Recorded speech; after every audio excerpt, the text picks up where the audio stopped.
exciting.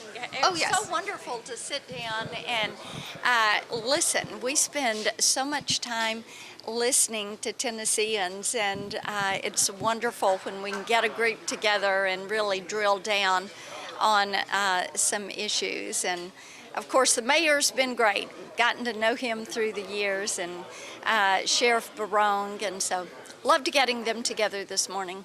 Well, tell me this. What do you think is the most pressing issue for Tennesseans right now, and how would you address that as governor? Yes, we really hear three things across the whole state. The affordability, cost of living, people want their taxes to stay low. They want more money in their pocketbook. I agree with every bit of that.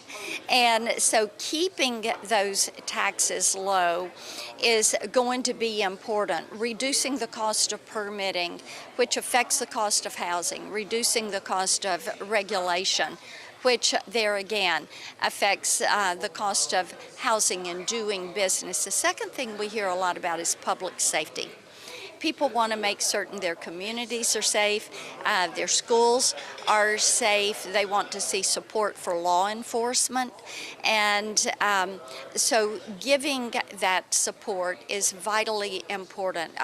Making certain that we're addressing illegal immigration, deporting illegal immigration. And you know, over on the west side of the state in Memphis, we've had that Memphis Safe Task Force going, and we've done a great job of sending out that message. If you're a gang member, if you're a cartel member, and you are trafficking drugs and you are trafficking human beings, then we are going to find you, we are going to apprehend you, we are going to convict you, and we are going to deport you. And that is what Tennesseans are wanting to see. The third thing we hear a lot about is what one of the commissioners, Darren, was talking about today, and that is world-class education for each and every Tennessee child. Children learn differently, and it's important that as education comes back to the states, that we take that time and do that deep dive and make certain that children are being taught in an environment where they can learn, and that they're being taught so that they know how they learn and they know what they're good at. They graduate high school knowing if they want to go to a TCAT or a community college or a four-year college, and an idea of what they want to do. I want our kids to be able to dream those big dreams and know that here in Tennessee, we are the state of opportunity. We are the place where those dreams can come true.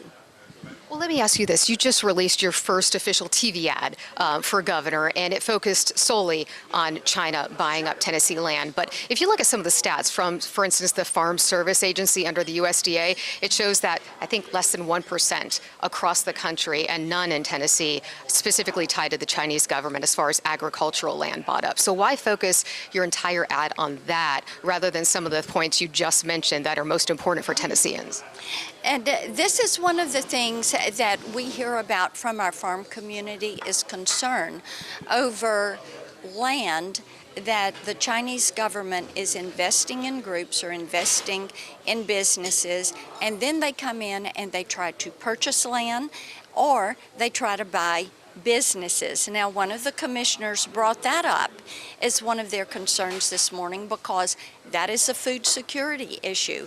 And yes, for Tennesseans, they want to make certain that China is not going to control our farmland, our food supply, and they're not going to have control over social media that affects the lives of our children. Are you having access to other stats that you think that this is a big concern in Tennessee? What are you hearing as far as actual land being purchased? And what I would direct you to is the work that the state has already done to make certain that this does not happen.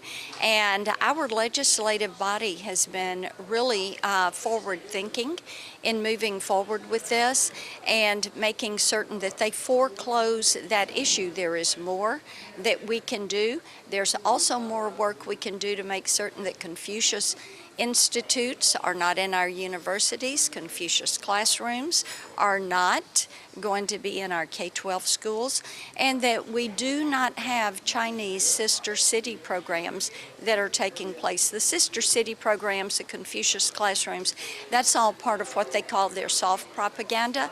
And what we have to realize is that the Chinese Communist Party says they want to be globally dominant by the time we get to the midpoint of the century in Tennessee. We are not going to let that happen. We're not going to let them get that hold in our state. Speaking of universities, I'm sure you heard about the recent settlement with the University of Tennessee and the former professor Tamar Sharinian. Do you agree that the university should have settled? You probably know it was one of the largest settlements to date that we've heard of when it comes to settling with folks who have been fired for making comments critical of Charlie Kirk.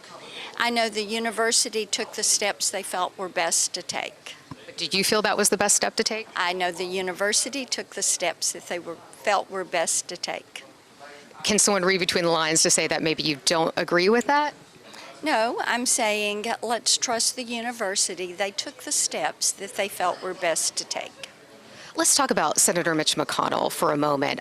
He's still in the hospital. We've not heard much from him. I don't know if you heard that just this morning, Governor Beshear sent an official request to his office to get more information because there have been so many questions. What questions do you have, and have you had any contact with his office or him directly?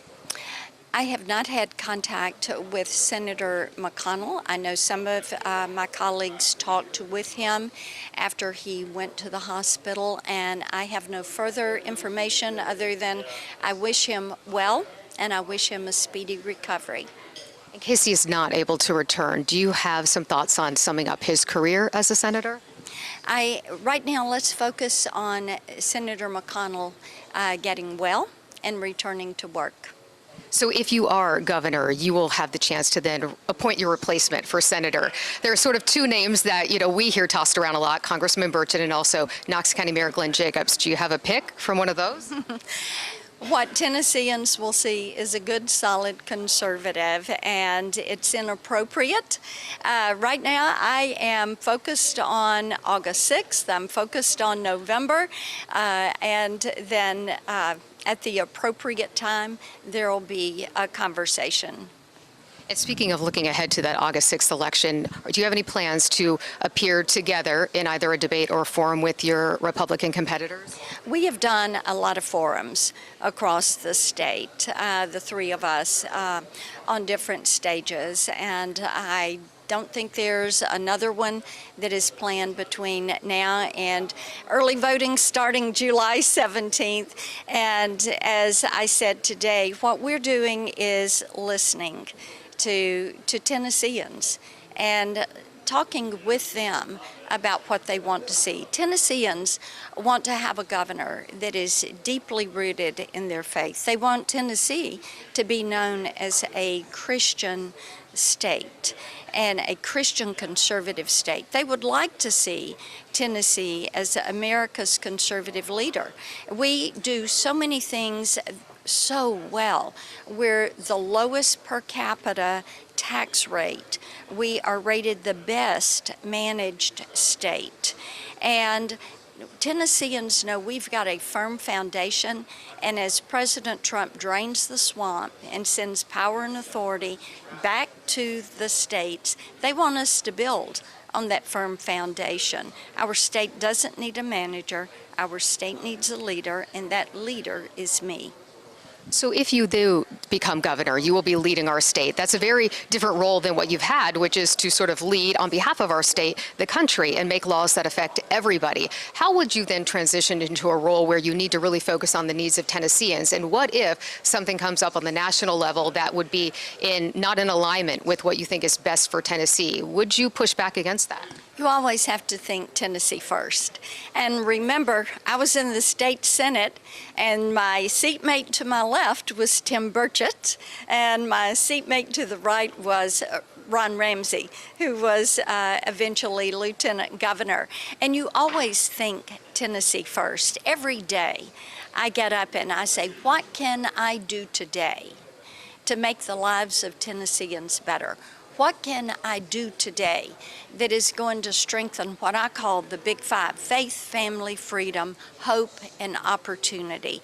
What can I do today that is going to open doors of opportunity for our kids, so they're not having to leave the state to go find a job, and they don't have to leave the state to get the education that they want? They should be able to do that here. I'm sure you know that you have faced criticism for not being quite open with the public and holding public forums and inviting the public to get access to you and ask questions as they're serving U.S. Senator. And today even, we're in a closed meeting with people who are here to endorse you. So will you be willing to make yourself more available to voters as they get ready to head to the polls for early voting? And how will you do that? I know you said that you talk to Tennesseans every day, but that's not the same as doing an open forum, letting people know where you will be and when you'll be there so they can come talk to you. Would you be willing to do that? We do a lot of visits around the state. We talk with people every single day. I'm talking to you. But I'm the media. I'm not the public. So, I mean, and that's a very clear. We go to communities and to different civic organizations and church. We're talking to people every single day. Every single day. But that doesn't answer the question about having an open forum or a town hall where people could come to talk with you. Do you plan to try to do that? We have lots of visits that we do, and we have, we're visiting with communities and with people every single day, every day. Let's talk for a moment about school vouchers. You said that you support this and you plan to expand that. Are you concerned at all about the impact that could happen negatively to the public schools? For instance, in Knox County, they not only lost money from the state, but then had a surprise loss from their own county commission.